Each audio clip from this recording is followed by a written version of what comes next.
Shake hand ఇవ్వరా, చేతులు కలపరా, స్నేహం చెయ్యరా, చెప్పులు వెయ్యరా. క్రిస్టియన్ గా కన్వర్ట్ అయ్యేవరా, అంచేత మనం యేసు ప్రసాదమే తినాలి, వేరే దేవుడి ప్రసాదం తినకూడదురా.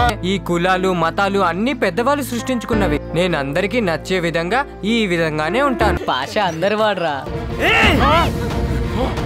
పాల వల్లే, నీళ్ళ వల్లే, కాయ వల్లే, పండు వల్లే, పాష అందరి వాడు, పాష అందరి వాడు, పాష అందరి వాడు, అందరి వాడు. ఆ వల్లే మీకు కష్టాలు అనుకుంటే అందరూ కలిసి కట్టకట్టుకొని ఎక్కడికైనా వెళ్ళిపోండి. లెగ్గాయ నమః, కోడి గుడ్డాయ నమః. ఏంటి లవ్?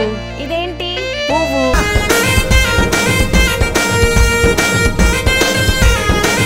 తాను దూర సందు లేదు, మెడకి ఒక డోలు అని.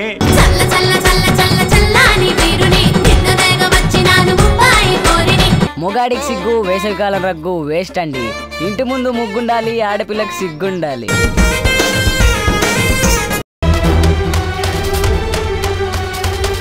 ఏంటవి? పాలు సార్. ఏం పాలు? మంచి పాలా కల్తీ పాలా? పుస్తకాలు చదివితే పరీక్షలు పాస్ అవుతారు, మనుషులు చదివితే జీవితాలు పాస్ అవుతారు. నువ్వు చదువు మని. చదువు సంపాదన కోసం కాదు, విజ్ఞానం కోసం. విజ్ఞానవంతుడు తనని తాను కాదు, సమాజాన్ని కూడా మార్చగలడు.